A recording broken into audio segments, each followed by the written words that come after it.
Republican Representative George Santos and serial liar George Santos, and now charged with multiple felonies George Santos, once said something confidently, proudly in an interview that was not true. Whoa, breaking news. And I want to take a look at this and then look at the news in regard to George Santos, of him confessing to something that disproves what he says in this clip. Take a look. Yes, I've been misrepresented for clicks, right? I mean, there's a lot of narratives out there that we have submitted tons of corroborated evidence for them to be clawed back. Or what's the main one you think that? I mean, I'm being accused of being a thief. I'm not a thief. I've never stole anything in my life, right? I'm being accused of swindling a veteran for charitable donations. The check fraud thing, though, check fraud thing in Brazil. I mean, I feel like when you say like what you've been accused of and how it's been proven not to be true, the check fraud thing is still very much alive in Brazil, right? It's not. It's actually dwindling down and it's being dismissed. Yes, I've been So, quote, "I'm not a thief. I've never stolen anything in my life." One more time. "I'm not a thief. I've never stolen anything in my life," George Santos says. And I present to you from NPR, George Santos confessed to stealing checks in Brazil in a deal to drop charges. U.S. Congressman George Santos has likely resolved at least one of his legal cases, this time in Brazil. The embattled New York Republican faced charges in a suburb outside Rio de Janeiro on allegations he stole checks to buy clothing and other goods in 2008.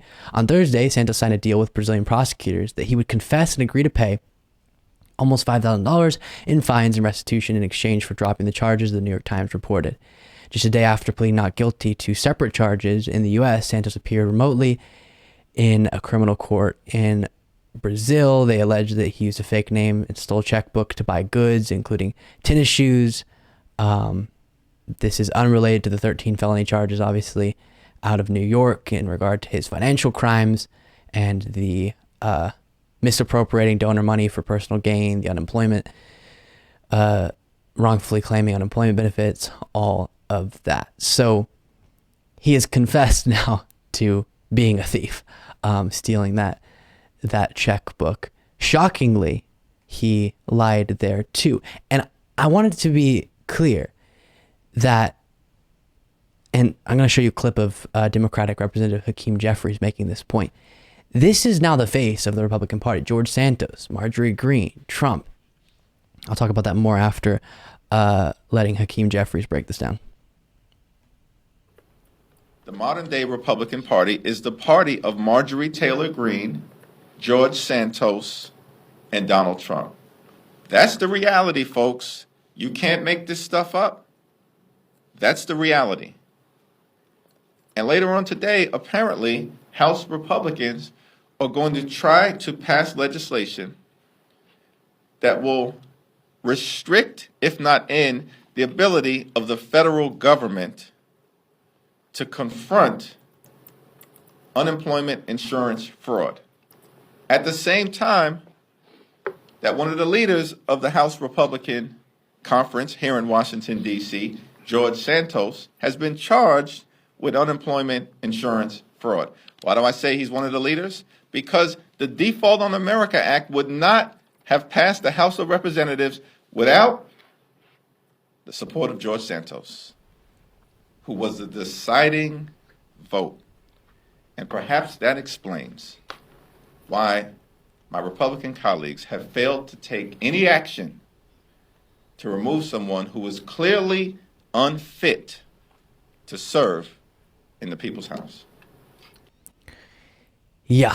So what's going on is there probably, you could break this down to more, kind of draw more lines here, but we'll call it two parts of the Republican Party.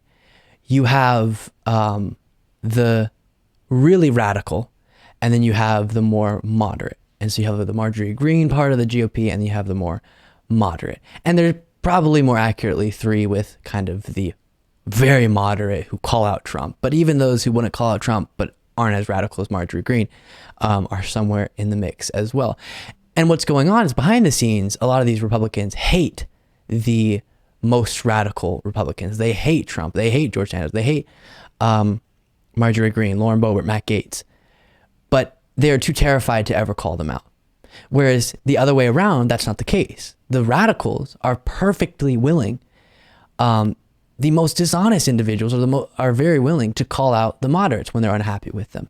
And so the threat of causing the base to turn on you is really only levied in that direction, where the kind of hardcore MAGA people can act how they'd like to. And for the most part, with some exceptions, most of the GOP just keeps their head down and allows it to continue forward, allows their party to be defined by this. And because the very radical MAGA part of the GOP, they're the ones making the demands, it has become, as I've referred to it, the engine of the GOP.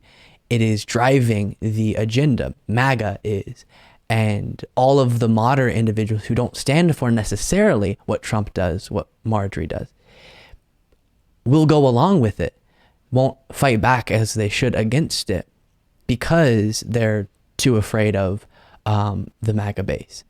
And those who do call it out get attacked a lot. The Liz Cheneys and Adam Kinzingers, Mitt Romney, by the MAGA base. And so because of that, the more reasonable people are silent.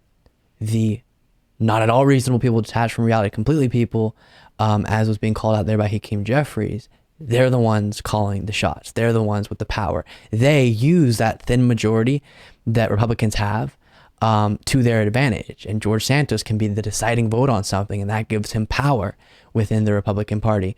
And we saw that play out with the speakership battle, where Kevin McCarthy had to give all these concessions to a lot of the radical members of his party. He's now very much taking their demands and following through in some ways with them and being bossed around by them. And people have said Marjorie Greene's kind of the proxy speaker. Some of these MAGA Republicans are a little proxy, or the true behind the scenes speaker, because they can demand things of Kevin McCarthy. And that's very concerning. And that's why it is important to focus so much on individuals like George Santos, Marjorie Greene, Trump, like I said, Matt Gaetz, Lauren Boebert,